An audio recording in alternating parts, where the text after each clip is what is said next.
Mais uma vez estamos juntos, já estivemos aqui hoje pela manhã, desfrutamos de uma boa comunhão, tomando café. Foi muito especial o café de hoje, porque além de nos alimentarmos, pudemos ter aquele momento de comunhão, conversando uns com os outros, compartilhando daquilo que nos importa, né? Aquilo que nos faz bem. E também tivemos, né, uma escola dominical com a nossa comunhão da Ceia do Senhor, e foi maravilhoso esse encontro na parte da manhã, onde pudemos ouvir com bastante intensidade e profundidade a palavra de Deus. E agora estamos aqui novamente. E isso não é para nós, eu acredito, eu falo nós porque eu estou incluindo você também, que nós não estamos aqui novamente por obrigação, mas nós estamos aqui porque o nosso ser, a nossa alma, o nosso coração, a nossa mente, ela tem necessidade disso. Eu sempre penso e falo com todas as pessoas que eu posso, que o domingo para mim, ele é um dia diferenciado. Não é porque somente ele é o primeiro dia da semana. Ele é um dia especial. Ele é um dia que a gente amanhece diferente. É um dia que até mesmo as refeições que fazemos, parece que elas são diferentes. Quem é responsável, né, para suprir a nossa mesa, parece que se preocupa por se tratar de um dia de domingo. Mas na verdade nós sabemos que toda essa diferença é porque o primeiro dia da semana, ele é denominado nas Escrituras como o dia do Senhor. É isso que faz a diferença. Então, sendo do Senhor, específico para o Senhor, ele também é específico para nós. Vamos abrir a palavra de Deus. Eu quero compartilhar com vocês de um texto bastante conhecido, que está em João, no Evangelho de João, no capítulo 3. Nós vamos ler apenas os 2 primeiros versículos e depois nós vamos discorrendo conforme a nossa palestra. Nós estamos com algumas dificuldades aqui com a nossa tela, mas isso faz até bem para aqueles que trouxeram suas Bíblias, que aí poderão investigar ainda melhor, olhando a sua própria Bíblia e fazendo as suas marcações.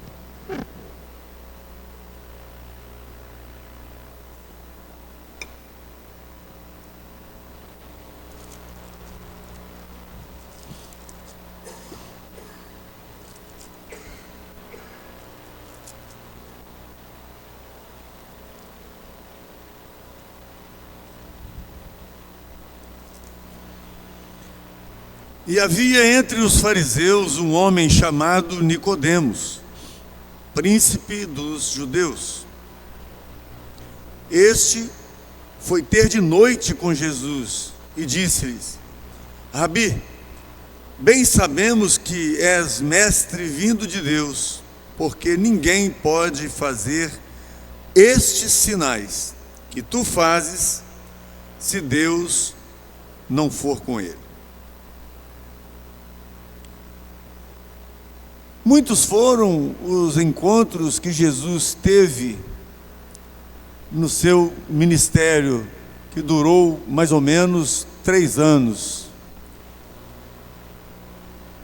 E o Espírito Santo, que foi o responsável para reunir todos os acontecimentos que se deu desde a criação de todas as coisas, todo o universo, de todo este mundo, e também de tudo que discorreu nesse plano divino através dos séculos, ele separou alguns desses encontros pessoais de Jesus.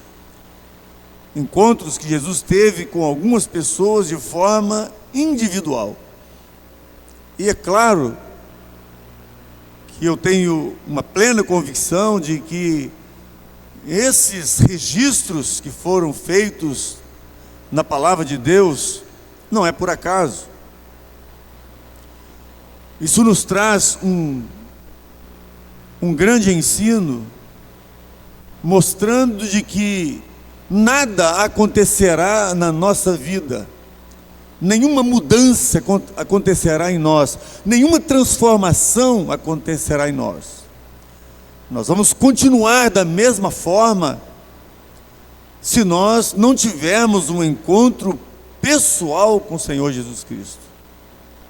As coisas só irão acontecer o dia em que você se dispor a ter este encontro pessoal com Jesus. É você e Ele. Porque este encontro, de qualquer forma, ele vai acontecer um dia. Porque a Bíblia diz que todo joelho e toda língua, todo joelho se dobrará diante do Senhor e toda língua o confessará, mesmo que a pessoa não queira. Mas esse dia já está determinado pelo Senhor, ele vai acontecer. Mas o que o Senhor Jesus quer, e é por essa razão que o Evangelho se encontra entre nós, no mundo, a ser pregado a todas as pessoas, em todos os lugares, independente de classe social, de línguas e povos. O Evangelho é anunciado para dar a cada pessoa a oportunidade dele abreviar esse encontro, de forma voluntária, de forma desejosa, de forma prazerosa, ansiosa, e ter esse encontro com Jesus. Eu ouvi isso muitas vezes dos meus pais, ouvi muitas vezes isso de missionários que se hospedavam na nossa casa, ouvi isso muitas vezes de irmãos e pessoas que se importavam comigo e que queriam ver o meu bem. Eles sempre falavam isso: não basta você ter sido criado no Evangelho, não basta você frequentar uma igreja, não basta você fazer parte, ser envolvido com as coisas espirituais, se você não tiver um encontro pessoal. Somente desta forma é que você tem a oportunidade de ter a sua vida transformada.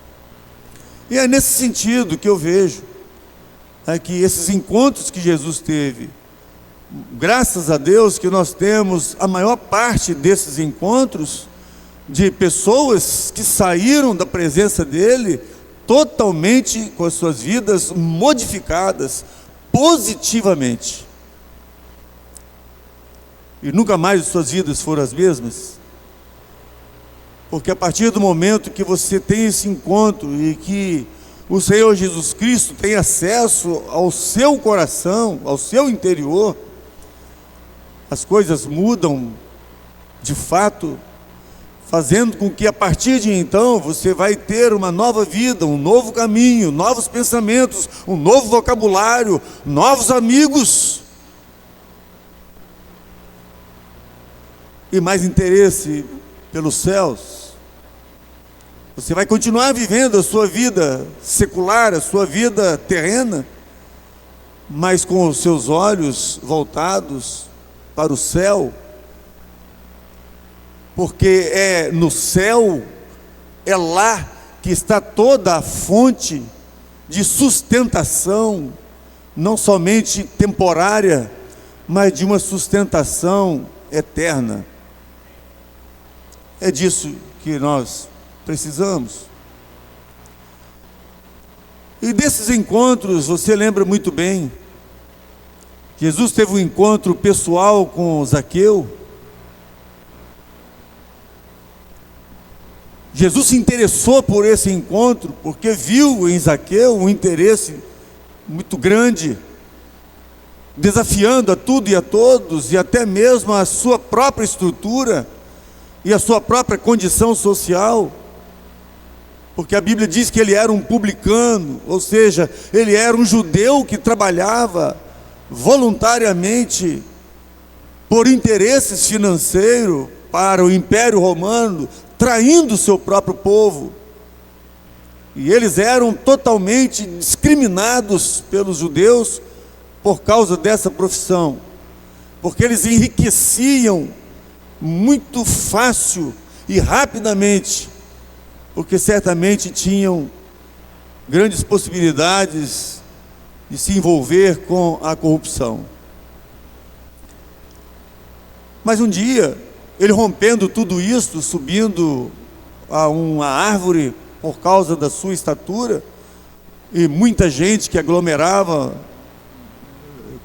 ao redor do Senhor Jesus Cristo, e então Jesus parou debaixo daquela figueira e disse para ele que importava que ele descesse o mais rápido possível, porque Jesus queria aproveitar aquela oportunidade para ir à casa dele e dar a ele uma oportunidade dele ter um momento a sós com ele.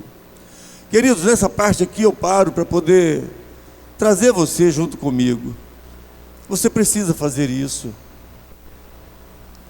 Eu sei que isso é muito complicado nos dias que nós vivemos. Certamente você é uma pessoa muito ocupada com os seus afazeres. Na verdade, o tempo que nós temos durante o dia, ele tem sido muito pouco, insuficiente. A sensação que a gente tem é que quando termina o dia e que a gente vai para o nosso descanso, a nossa mente não para de pensar de que ficou algo que nós não conseguimos fazer naquele dia, porque o tempo foi pouco. E se nós tivéssemos autonomia sobre isso, certamente nós daríamos ao dia mais tempo, mais horários, para que a gente pudesse fazer tudo o que a gente quisesse e tivesse planejado para aquele dia. Mas, mesmo no meio de todas essas atividades que temos, a questão é de fundamental importância você tirar durante o seu dia um tempo específico para você meditar nas coisas espirituais. O Senhor Jesus precisa disso da nossa parte, que haja essa disposição da nossa parte. Mas quem mais tem essa necessidade é eu e você. Jesus foi para a casa de Zaqueu. Era o que Zaqueu precisava, porque ali todas as suas dúvidas foram sanadas. Ali ele conheceu o plano de salvação através do Senhor Jesus Cristo. E a partir daquele momento, antes que Jesus saísse da sua casa, ele confessou ao Senhor Jesus Cristo aquilo que o Senhor Jesus queria ouvir. Hoje, na parte da manhã, nós ouvimos um versículo que eu gosto muito dele, que quando fala que Deus, que a justiça divina, ela precisa encontrar com a verdade que brota da terra. Então está falando aqui da disposição que os céus se reúnem em favor de levar até o ser humano a compreensão das coisas espirituais.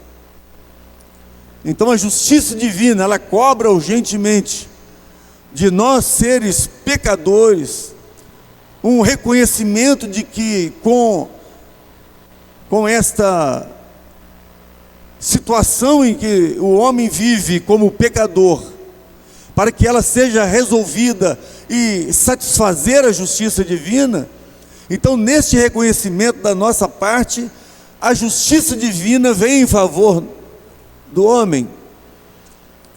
E o que a justiça quer de nós é apenas a verdade. Que você seja você mesma, que você diga que você é incapaz, que você é insuficiente, que você é carente, que você é dependente, que você é fraco, que você necessita desse favor divino. E então diz que a justiça e a verdade que brota da terra, a justiça que vem do céu e a verdade que brota da terra do homem, ela se encontra. E existe uma harmonia, irmão Dalton, porque diz que a paz e... Vamos ler esse versículo, gente? Vamos buscar lá, que ele vai ficar muito mais gostoso. É Salmos, né? Salmo 85 foi lido hoje. Salmo 85 é um dos meus versículos favoritos da palavra de Deus. 85, verso 10. A misericórdia e a verdade se encontraram. Aqui foi mais preciso, né? A misericórdia e a verdade se encontraram. O que é essa palavra misericórdia? Já falamos aqui em outras ocasiões. Ela é uma junção de palavras. Você tem aqui a primeira palavra que se junta para formar a palavra misericórdia é a miséria. É o estado deplorável do ser humano no seu estado de pecado. Então a miséria do homem foi aquela situação que se encontrava o filho pródigo. Quando ele se afastou do seu pai e foi para um lugar distante, e lá, ele perdendo tudo, ele passou a viver um estado de miséria. Não somente tratando de porcos, como desejando comer a comida dos porcos. Ouvimos aqui recentemente, desse púlpito, quando o nosso querido irmão disse que ele se sentiu como um porco, um animal, querendo comer comida de porco. É o estado de miséria da pessoa. E aí o salmista diz que a misericórdia, ou seja, a misericórdia, nós temos aqui uma outra palavra que se junta para formar a palavra misericórdia, que é que é o coração. Ou seja, o coração de Deus, o olhar de Deus, quando Ele olha para o estado de miséria do ser humano, Ele se compadece dele a ponto de se tornar aqui, que a justiça olhará desde os céus. Olha só, e a justiça e a paz se beijaram. Nesse momento que há essa harmonia, foi o que aconteceu na casa de Zaqueu. A misericórdia e o coração do Senhor Jesus Cristo alcançou o estado de miséria de Zaqueu. E Zaqueu então confessa a verdade, dizendo que ele estava disposto a mudar a vida dele dali para frente, se o Senhor assim o abençoasse. E Jesus, na sua despedida, disse: hoje veio salvação nessa casa. O que o Senhor Jesus define aqui para mim é o seguinte, assim como nós vamos ver aqui em João capítulo 3, é que há um momento específico quando, da nossa parte, existe essa disposição de nós termos esse momento pessoal com Jesus. O que acontece neste momento é que há a ação espiritual para que a pessoa possa, neste momento, mudar a sua vida. É por isso que a Bíblia diz: se hoje ouvirdes a voz do Espírito Santo, não feche o seu coração, não endureça o seu coração, não rejeite essa oportunidade, porque essas oportunidades não é você que faz, mas é o Senhor. A manifestação, a busca, ela acontece primeiramente da parte do Senhor. É o Espírito Santo que convence o homem do seu pecado. É o Espírito Santo que age de forma externa para dentro de uma pessoa. O que o Senhor precisa é apenas que você abra, que você dê essa chance, essa oportunidade, para que as coisas aconteçam dentro de você. Tivemos também o encontro de Jesus com a mulher samaritana. Ela demorou a entender o que Jesus estava falando, porque ela é uma pessoa natural, porque a Bíblia mostra uma diferença entre o homem espiritual e o homem natural. O homem espiritual é aquele que passou a ter agora como habitação dentro dele o Espírito Santo. Então ele agora não é mais natural, ele é um ser espiritual, porque habita dentro dele o Espírito de Deus. Então ele vive neste mundo, mas ele tem no seu ser, no seu interior, algo que é do céu, que é espiritual, que é de Deus, que é o Espírito Santo. Isso vai ensinar a ele a ter uma vida santificada, porque agora ele tem uma nova natureza. Mas o homem natural é aquela pessoa que já nasce nesse estado. Davi disse que em iniquidade ele havia sido formado e em pecado ele tinha concebido. Existe aquele período que a criança, ela não é inocente, porque criança morre. E a Bíblia diz que o salário do pecado é a morte. Então se um bebê morre, se uma criança morre, nesse estado ainda, que ela ainda não tem o uso da razão, ela está morrendo, não inocente, mas ela está morrendo porque ela é inconsciente, ela está morrendo porque ela é pecadora, e por essa razão é que ela morre. Mas o que eu creio, e a palavra de Deus deixa isso muito claro, que a justiça de Deus é perfeita, Deus é perfeito no seu julgamento. Como ele poderia condenar alguém, uma criança, um bebê, que ainda não pode responder, que ela não tem consciência do seu pecado? Mas nós saímos dessa fase, e passamos para uma fase que agora nós não somos mais inconscientes, nós agora temos o uso da razão, nós sabemos escolher e discernir entre o bem e o mal, sabemos o que é certo e o que é errado, sabemos que aquilo que nos faz bem é aquilo que nos traz prejuízo, nós sabemos definir o que é aquilo que é sagrado e aquilo que é profano, nós sabemos exatamente aquilo que é pecado e aquilo que não é pecado. E então é neste momento que nós precisamos tomar essa decisão.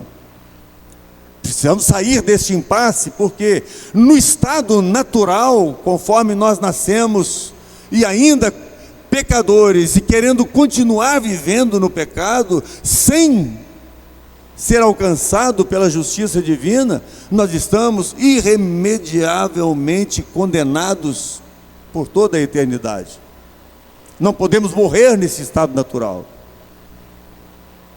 É por isso que o apóstolo Pedro, na sua carta, ele diz: sendo de novo gerados, não de uma semente corruptível, mas de uma semente incorruptível, que é pela palavra de Deus, e que é para sempre. Esta é a palavra da fé que foi evangelizada entre vós. Somente pela palavra de Deus, somente pelo Evangelho, somente pela ação do Espírito, é que nós vamos ter a nossa vida que é natural, a nossa natureza que é natural, transformada numa natureza espiritual. E desta forma, quando uma pessoa confessa o Senhor Jesus Cristo como o seu Salvador, ele deixa de ser natural. O problema do homem natural é que a Bíblia diz, o apóstolo Paulo escrevendo aos Coríntios, ele disse que o problema do homem natural é que ele não compreende as coisas espirituais. Ele não consegue entendê-la, ele não consegue discerni-la. E foi o caso da mulher samaritana. Jesus disse para ela, numa linguagem totalmente espiritual: aquele que beber da água que eu lhe der, nunca mais ele terá sede. Ele tomando desta água, ele vai dar um salto para a vida eterna. Ele está falando de palavras, um vocabulário totalmente espiritual. E essa mulher, ela não consegue entender isso, porque a sua mente está ofuscada, a sua mente, a sua visão completamente distorcida, porque ela interpreta essas palavras de Jesus como: o Senhor não tem recursos, instrumentos, uma corda, uma lata, o Senhor não tem como retirar essa água para me dar. E Jesus volta a dizer para ela que a água que ele estava oferecendo era uma água viva. Jesus está falando de coisas santas. Como é que é a ação na vida de uma pessoa natural? É através do Espírito Santo. As características da água, as funções da água, elas retratam muito bem o que o ser humano precisa no seu estado de miséria. Ele precisa de refrigério, ele precisa de ter a sua alma saciada, porque as nossas maiores necessidades, elas não estão no campo físico, muito embora elas são muitas. Nós temos várias necessidades físicas, mas não existe uma área tão carente, tão árida, tão seca, tão amarga, tão triste, tão deprimida, como é a alma do ser humano. Nós vemos muitas pessoas que elas possuem de tudo nessa vida, que satisfaz a sua natureza carnal, sua natureza física, mas são pessoas frustradas, melancólicas, deprimidas, depressivas, pessoas que não têm paz, pessoas que não conseguem ter alegria, uma alegria plena, uma paz na sua consciência, porque ainda não tiveram a água, a fonte inesgotável, promovida e doada pelo Senhor Jesus. E Jesus disse: se você conheceras o dom de Deus, se você conhecesse esse presente de Deus para a sua alma. E logo, no final dessa palestra, vimos que essa mulher mudou completamente o seu comportamento quando terminou aquela entrevista. Mas esse capítulo 3, ele é muito marcante, porque nós já ouvimos e já pregamos muitas vezes sobre ele, e você também certamente é um dos que já leram muitas vezes esse capítulo. O ministério do Senhor Jesus aqui, ele estava em plena evolução. Ninguém poderia deter alguém como Jesus.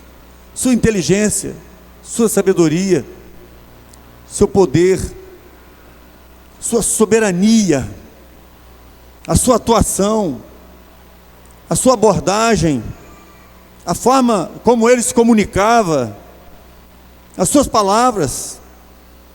Jesus não era como os demais que falavam porque tinham que falar, mas ele falava porque tinha o que falar. Jesus nunca abriu a sua boca para poder falar coisas sem utilidade, sem motivação. Jesus, quando se deparava com as pessoas, ele não olhava somente o exterior delas, ele olhava no mais profundo daquelas pessoas através dos seus olhos. Jesus não era como aquelas pessoas que às vezes quando vai falar algo, eles não olham nos olhos, eles olham para todo lado, mas ele não olha nos olhos daquela pessoa. E quando Jesus olhava nos olhos daquelas pessoas, ele via lá por dentro, e ele via as necessidades que aquela pessoa tinha. Então as palavras que ele usava, as frases, as suas mensagens, os seus ensinos, os seus conselhos, eram de acordo individualmente com cada pessoa. E esse ministério, ele foi crescendo de tal forma que as pessoas iam falando dele. E nesse tempo que tanto a parte da Galileia, como também a parte da Judéia, a parte da Galileia era a parte mais humilde, mais pobre do povo judeu, e a parte da Judéia era a parte onde haviam pessoas mais qualificadas socialmente falando, intelectualmente falando. Lá estava o templo, lá estavam as religiões mais importantes da época, que eram os fariseus, os saduceus, herodianos e algumas outras menos expressivas. Mas também lá havia o Sinédrio, que era um lugar onde haviam pessoas competentes e somente classificadas pelos seus estudos das escolas famosas que tinham na época para a formação deles. Os pais judeus, muitos deles se preocupavam imensamente com isso e davam aos filhos essa orientação para que eles fossem algum dia escolhidos para ser um membro do Sinédrio, um dos mestres, dos rabis, dos ensinadores do templo e também da sinagoga. Os homens que atuavam no Sinédrio, eles tinham muita autoridade até mesmo sobre punições severas e até mesmo de morte entre os seus seguidores das suas religiões que infringiam as suas leis. Dependendo do ato que a pessoa tinha cometido, ele era duramente punido com açoites, com apedrejamento e muitas outras coisas. Tanto que hoje ouvimos também pela manhã aquela mulher que foi levada por um suposto adultério para que Jesus pudesse puni-la. E graças a Deus o Senhor Jesus Cristo absolveu aquela mulher, dando a ela o direito de poder viver uma nova vida. Mas esse ministério, o que aconteceu? Ele passou a incomodar as pessoas. Já dissemos aqui, eu volto a repetir. A palavra do Senhor, o Evangelho, a pregação do Evangelho, ela faz duas coisas, né? Ou você ama, você abraça, você quer, é isso que você quer, é isso que vai te fazer bem, é isso que vai abençoar o seu lar, a sua família, é isso que vai abençoar o seu casamento, é isso que vai abençoar a sua vida na sua profissão, é isso que vai abençoar você nas suas tarefas do dia, é isso que vai abençoar você em todas. Você vai ver que isso, o Evangelho é para fazer isso na sua vida, para você ter paz, alegria, uma felicidade que não depende das circunstâncias, mas uma felicidade que é baseada única e exclusivamente através do Senhor Jesus Cristo. Então aqueles que recebem isso, eles amam essa palavra, eles amam viver isso. É por isso que na introdução eu disse que nós não estamos aqui por obrigação, mas estamos aqui por uma necessidade extrema de nos alimentarmos espiritualmente. Mas da mesma forma que o Evangelho faz isso, ele também causa em outras pessoas que não aceitam isso em seus corações. O que acontece? Essa pessoa ela passa a ser um inimigo. Ele é aquele que ele precisa de instrumentos, ele precisa de argumentos, ele precisa de armas para poder justificar a sua negativa de algo tão bom e tão precioso que é o Evangelho. Então o que ele faz? Ele começa a ser um crítico, ele começa a se manifestar como um cético, como um incrédulo, como um ímpio. Ele tem que justificar para a sua família, ele tem que justificar para os seus filhos, ele tem que justificar para os seus amigos, por que ele é assim, por que ele não quer esta verdade que vem do céu, dessa justiça que vem do céu, da misericórdia que vem do céu. Então ele precisa criar esses argumentos para justificar os seus vícios, para justificar a sua forma de vida, o seu estilo de vida, a sua filosofia de vida. Ele precisa justificar isso perante a sociedade e até mesmo para a sua própria consciência. O homem natural, ele não consegue ter uma consciência tranquila de que ele está certo vivendo desta maneira errada. Ele precisa de ter algo que possa pelo menos dar um certo alívio à sua consciência. Porque quando Deus criou o homem, Ele implantou no nosso cérebro, na nossa consciência, uma centelha divina. Todo ser humano tem algo de Deus. É um dispositivo. Você pode ver que uma criança ainda muito novinha, que às vezes quando ela começa a andar, e que ela começa a fazer alguma coisa errada, e que quebra alguma coisa, ela mesma se manifesta de forma de que a sua consciência, ainda que é uma criança sem o uso da razão, mas ela sabe que algo foi feito errado, ela transgrediu. Isso é a natureza divina. E quando nós entregamos a nossa vida ao Senhor, o Espírito Santo ainda, ele acende. Agora não é somente uma centelha, mas é uma chama que invade o nosso ser para tornarmos pessoas melhores, para sermos pessoas melhores. E dessa forma, se você olhar alguns capítulos à frente do Evangelho de João, você vai ver que havia uma confusão tremenda por causa desse ministério de Jesus, porque ele passou a incomodar. Agradava a alguns, muitos creram nele, mas também ele criou uma série de muitos outros inimigos que passaram a persegui-lo e passaram a comentar entre a multidão aquilo que eles pensavam do Senhor Jesus. Vamos folhear aí algumas páginas à frente. Capítulo 7, capítulo 6.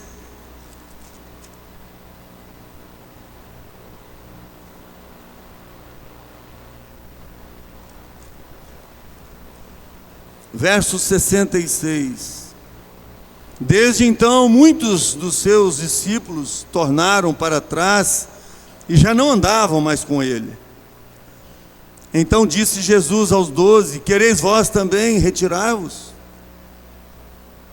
Aí vemos aqui a resposta de Pedro, capítulo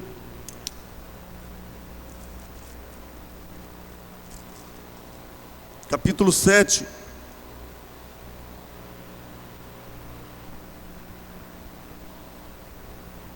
verso 40.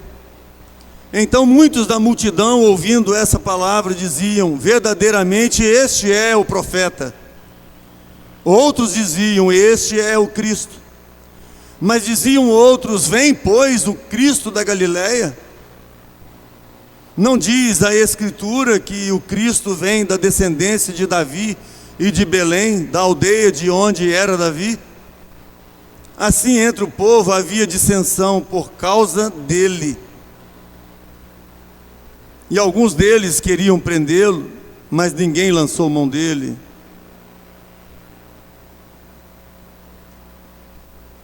Verso 52. Responderam eles e disseram-lhe: és tu também da Galileia? Examine e verás que da Galileia nenhum profeta surgiu. E cada um foi para sua casa. Essa frase que termina esse capítulo, ela me deixa bastante triste, porque eu vejo que as pessoas, as multidões tiveram acesso até Cristo e ouviram dele. E assim como eu disse agora há pouco, muitos faziam pensamentos totalmente deturpados. Ah, ele é um profeta, é apenas mais um. Outros diziam: ele engana o povo. Outros diziam: ele é o Cristo. E muitos que já estavam seguindo ele por toda parte, decidiram retornar atrás, voltar para a vida, para as práticas antigas, voltando ao pecado. E mesmo com todas essas dissensões, essas discussões entre eles, quando termina Jesus o seu discurso com todos eles, eles vão para casa. Eu posso até admitir que você não concorde com muita coisa, Mas o que eu não poderia concordar de jeito algum é você que está aqui hoje, de vocês terminar a reunião, vocês irem para casa e continuarem do mesmo jeito. Porque muitas vezes a gente pensa que a gente, no nosso silêncio, nós não estamos nos comunicando também. Mas o silêncio é uma forma de comunicação. Os entendidos dizem que quem silencia e se cala é porque ele está compactuando, ele está concordando com a situação que ele se encontra.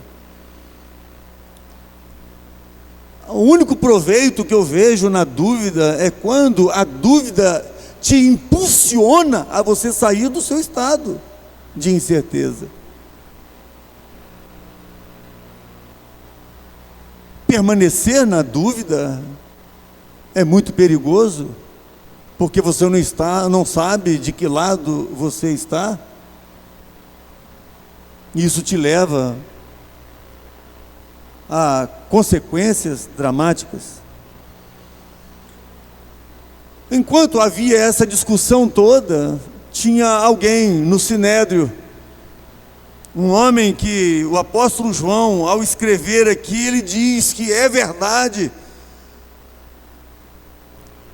O capítulo 3, ele começa com o verbo existir, e ele está autenticando a sua fala, dizendo que esse homem era real entre os judeus. Ele era um homem importante, um homem chamado Nicodemos. Ele era um dos principais dos judeus. Ele não era somente um fariseu, ele era mais do que um fariseu. Ele não somente era um praticante da lei, mas ele era mais do que um praticante, era alguém que tinha um excelente conhecimento, um homem extremamente preparado, não somente para viver o judaísmo, como também para ensinar as leis do judaísmo. Esse homem foi incomodado pelas atitudes de Jesus, pela fala de Jesus. Esse homem foi incomodado por esse homem, um homem simples, um homem humilde, um homem que não era da elite deles, um homem que não havia frequentado nenhuma das faculdades mais famosas, mais conhecidas, mas um homem que veio lá da Galileia, de um lugar considerado por eles como um lugar insignificante, que nenhuma pessoa, que nenhum vulto histórico, que nada não teve nenhum acontecimento na Galileia que pudesse despertar neles algum interesse de algo que viesse de lá. Mas esse homem era de lá. O que mais incomoda Nicodemos é que esse homem que vem da Galileia, arrastando multidões, esse homem não somente fala, não somente ensina, assim como os fariseus faziam, os mestres faziam, como o próprio Nicodemos fazia, mas ele é diferente. Esse homem que vem da Galileia, quando fala, ele tem autoridade quando fala. Porque ele não somente fala, mas ele vive o que fala. É aquele que vem acompanhado de compaixão e misericórdia. É aquele que olhava um cego e quando terminava a sua participação, a sua conversa com aquele cego, o cego saía dele enxergando. É aquele que os leprosos, pedindo misericórdia, a compaixão dele atingia esses homens que eram condenados à morte porque a lepra não tinha cura, saíam curados. Que homem é esse? Que homem é esse que, por mais que eles lutassem para resolver problemas espirituais, como pessoas que eram possessas de espíritos malignos, Que homem é esse que, quando chegava diante dessas pessoas, os espíritos malignos fugiam, saíam, até mesmo com o seu silêncio, apenas com a sua presença? Eu fico pensando, quando a Bíblia fala a respeito de Maria Madalena, uma mulher que vivia uma situação difícil. Ela não tinha apenas um espírito maligno, ela tinha 7. Como que uma pessoa dessa vive? Como que é a vida cotidiana? Como é a vida familiar dessa mulher? Como que é a vida dela? Pois se esses inimigos, quando chegam na vida de uma pessoa, é só para roubar, matar, destruir.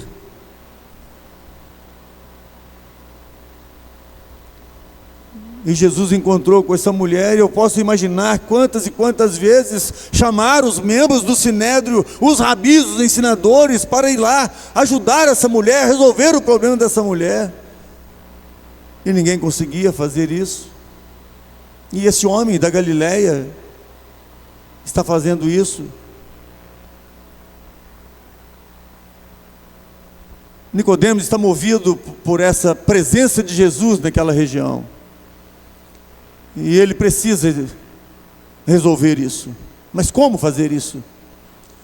Como pode um dos principais dos judeus, um dos principais do templo, um dos principais do Sinédrio, como pode aquele que julga e que condena,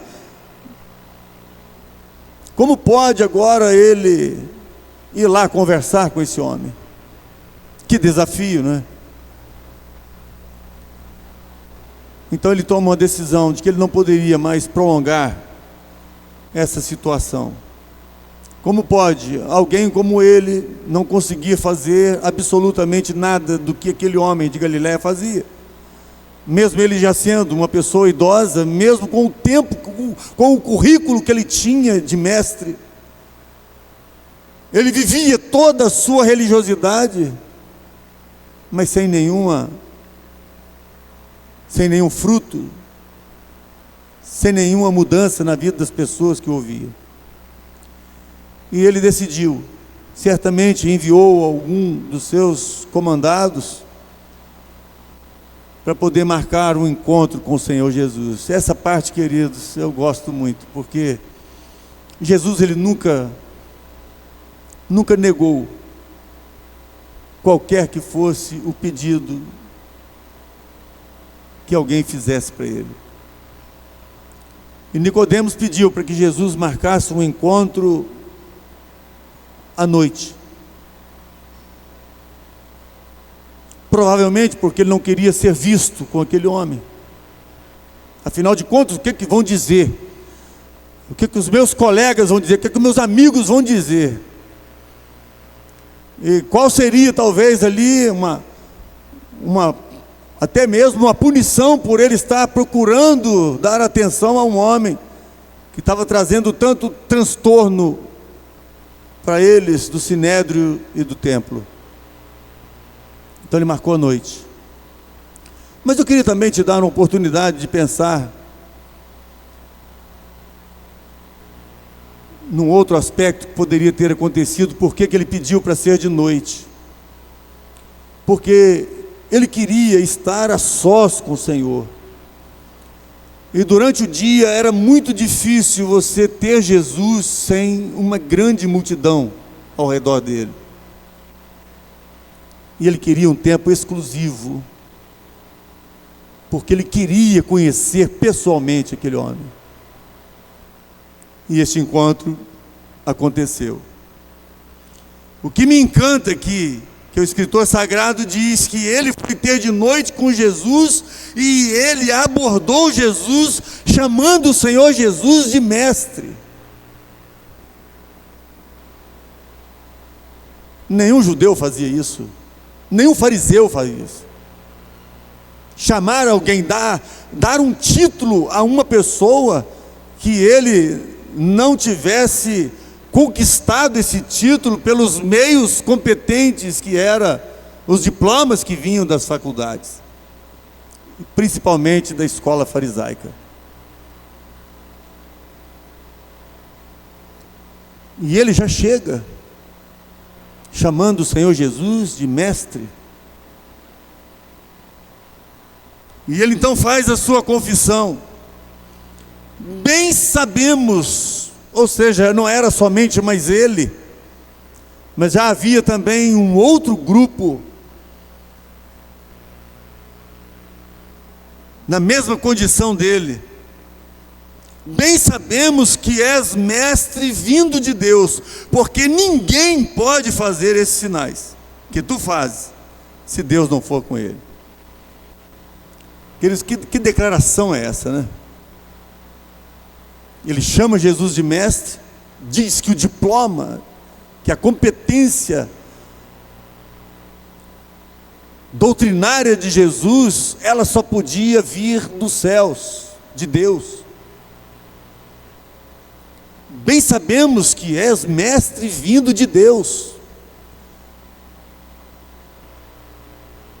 E o diploma adquirido, a competência adquirida pelo Senhor Jesus Cristo, ela é demonstrada através dos sinais que Jesus fazia.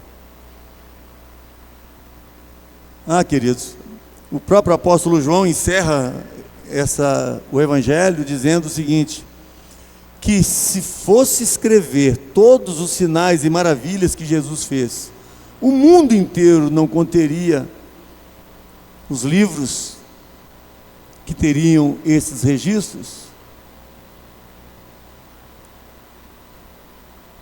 Porque o que nós temos aqui nas Escrituras Sagradas é apenas uma seleção, alguns pontos, alguns sinais. Vou ler com você. Evangelho de João, o mesmo livro que nós estamos.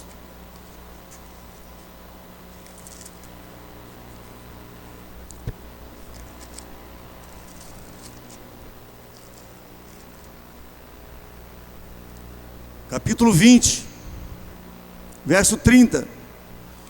Jesus, pois, operou também em presença de seus discípulos muitos outros sinais, que não estão escritos neste livro. Estes, porém, foram escritos para que creais que Jesus é o Cristo, o Filho de Deus, e para que crendo tenhais vida em seu nome. Capítulo 21, verso 25. Há, porém, ainda muitas outras coisas que Jesus fez, e se cada uma das quais fosse escrita, cuido que nem ainda o mundo todo poderia conter os livros que se escrevessem. E ele termina com a palavra amém. E João é testemunha ocular. Ele foi chamado para andar com Jesus, para ser apóstolo, discípulo de Jesus.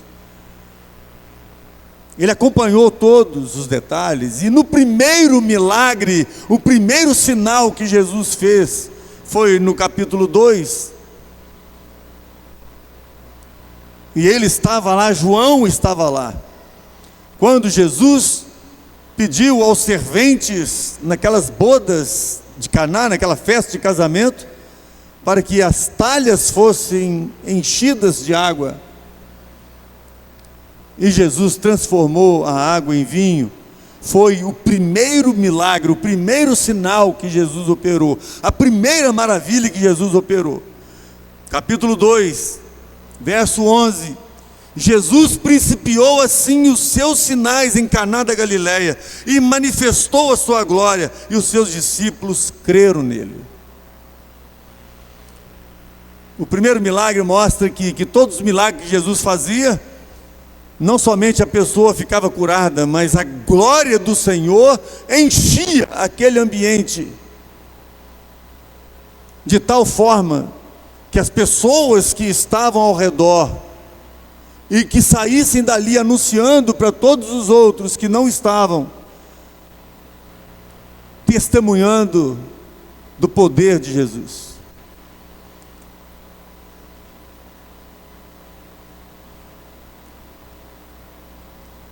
Sabe o que aconteceu aqui?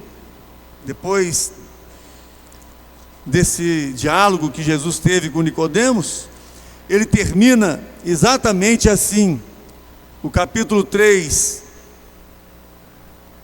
o verso 18: quem crê nele não é condenado, mas quem não crê já está condenado. Olha como Jesus encerra a sua palestra com este homem chamado Nicodemos. Ele diz: se você não nascer de novo, você não pode ver o reino de Deus. Se você não nascer de novo, os seus olhos não conseguirão contemplar, porque você é alguém, você ainda é um homem natural, com toda a sua religiosidade. Mas se você nascer de novo, os seus olhos vão se abrir, o seu entendimento vai abrir, vai haver compreensão, vai haver discernimento. Mas quem não crê nele já está condenado, porquanto não crê no nome do unigênito Filho de Deus. A não decisão positiva, favorável ao Evangelho, ao Senhor Jesus, ela mostra que você está no estado natural. E o seu estado natural, a Bíblia está dizendo, você não crendo no unigênito Filho de Deus, você está condenado. E a condenação é esta, que a luz veio ao mundo, e os homens amaram mais as trevas do que a luz, porque as suas obras eram más. Porque todo aquele que faz o mal aborrece a luz e não vem para a luz, para que as suas obras não sejam reprovadas. Mas quem pratica a verdade vem para a luz, a fim de que as suas obras sejam manifestas, porque são feitas em Deus. Ponto final. Não temos aqui agora um relato de como Nicodemos se comporta. Qual foi a reação dele? Ele está em silêncio. Ele não tem mais palavras. Depois que de tudo quanto ele ouviu de Jesus Cristo, ele ficou pensando assim: agora o que eu faço com as minhas tradições? O que eu faço com o meu diploma de mestrado, de doutorado da lei? O que eu faço agora com todas as pessoas que eu ensinei a minha vida inteira? O que eu faço agora com esse estilo de vida que eu escolhi para mim? O que eu faço agora com os ensinos que eu tive dos meus pais? E tem muitas pessoas que eu já encontrei na minha vida dizendo assim: eu nasci na religião dos meus pais e vou morrer na religião dos meus pais. Isso não é sabedoria, isso não é inteligência.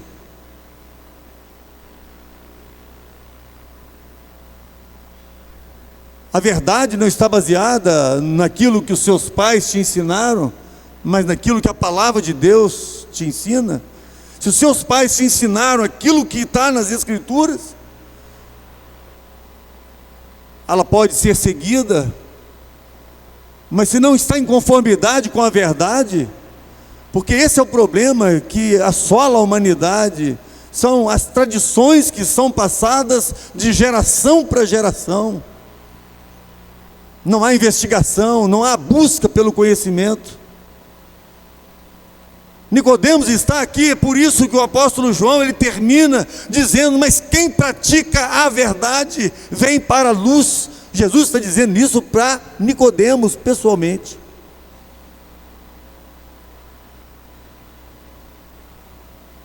E nós sabemos que o sinédrio e o templo, com o seu sacerdote e os seus religiosos, eles estavam plenamente envolvidos com a política e também com o tradicionalismo da lei de Moisés. Mas Jesus está trazendo para eles a graça. Mas graças a Deus que a gente vai folheando esta palavra e nós vamos chegar naquele capítulo que nós começamos a ler.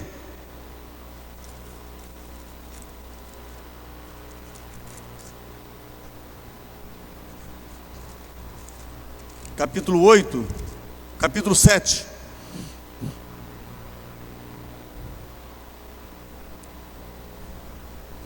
Verso 45, e os servidores foram ter com ele, com os principais, os sacerdotes e os fariseus.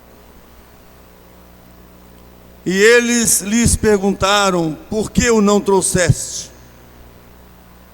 Responderam os servidores, nunca homem algum falou assim como este homem.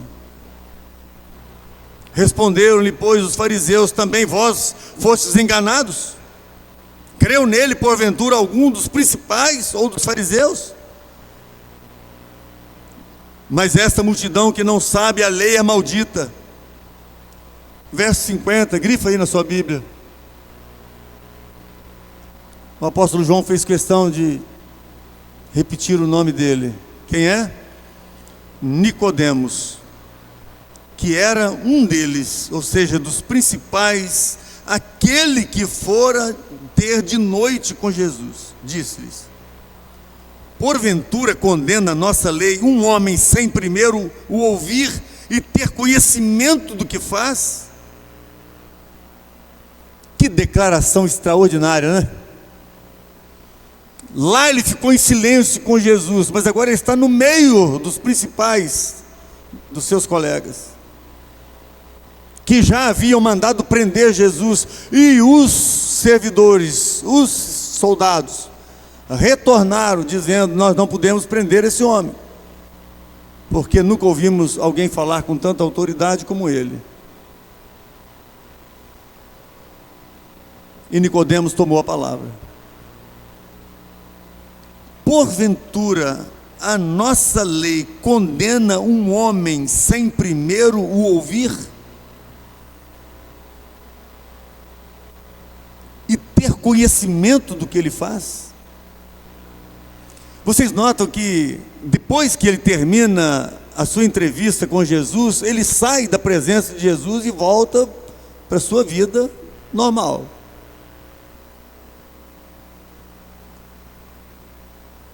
Mas a sua mente não parou de pensar no que Jesus havia falado para ele.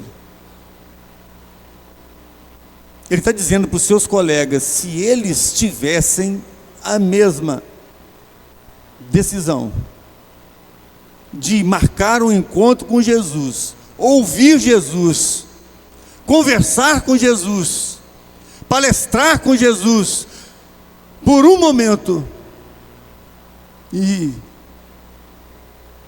eles iam sair diferentes, eles não teriam palavra de condenação, de rejeição, de reprovação daquele homem, porque era impossível alguém ouvir Jesus e sair da mesma forma. Mas nós não poderíamos encerrar aqui apenas vendo Nicodemos defender Jesus, testemunhar de Jesus, e ainda aconselhar os seus colegas para poder ir lá ouvir Jesus, para que mudasse a opinião deles. Capítulo 19.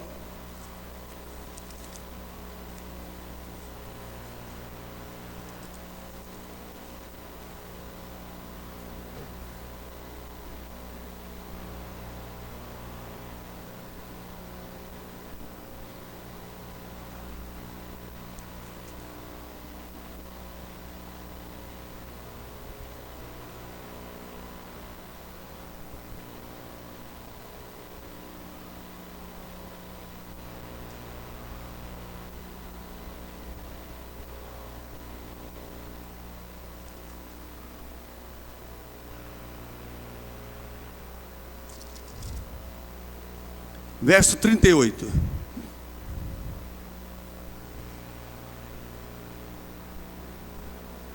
Depois disso, José de Arimateia, o que era discípulo de Jesus, mas oculto por medo dos judeus, rogou a Pilatos que lhe permitisse tirar o corpo de Jesus. E Pilatos lhe permitiu. Então foi e tirou o corpo de Jesus. Verso 39. E foi também quem? Nicodemos. Olha quem aparece aqui em cena novamente. E foi também Nicodemos, aquele que anteriormente se dirigira de noite a Jesus, levando quase 100 libras de um composto de mirra e aloés. Tomaram, pois, o corpo de Jesus e o envolveram em lençóis com as especiarias, como os judeus costumam fazer na preparação para o sepulcro.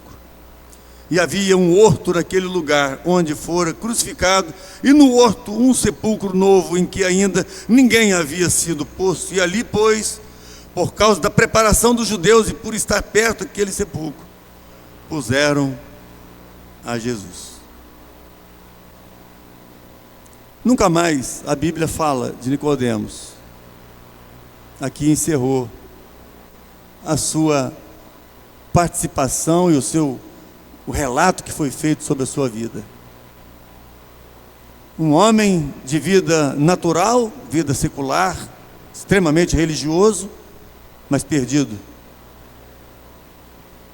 Um homem que marca um encontro com Jesus e todas as suas dúvidas foram sanadas. E ele sai em silêncio da presença daquele homem da Galileia. Um homem que agora testemunha, que se coloca em risco a sua própria reputação, a sua conduta diante dos seus colegas, defendendo a Jesus e aconselhando os seus colegas para fazer o mesmo.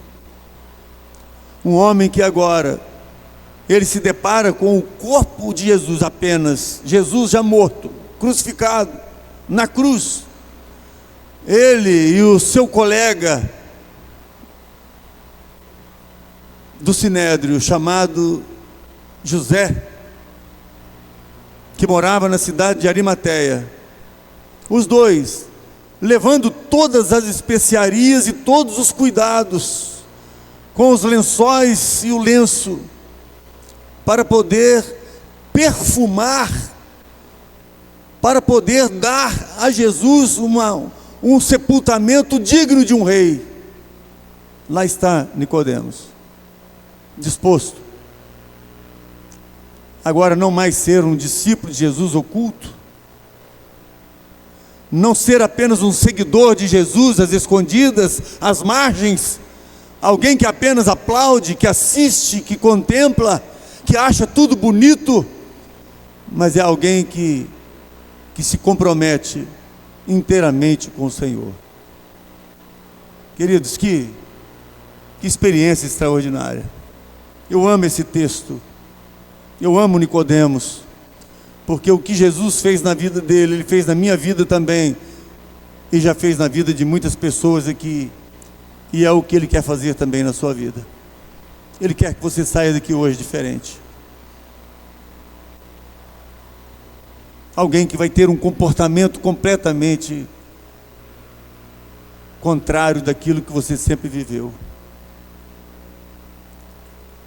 Uma coisa é certa, que um dia nós vamos encontrar com esse homem na glória celestial e poder ter aquela comunhão tão gostosa de poder dizer para ele assim: você foi uma referência para nós. Graças a Deus que esse acontecimento está na nossa Bíblia para servir de exemplo. Amém? Deus abençoe a todos.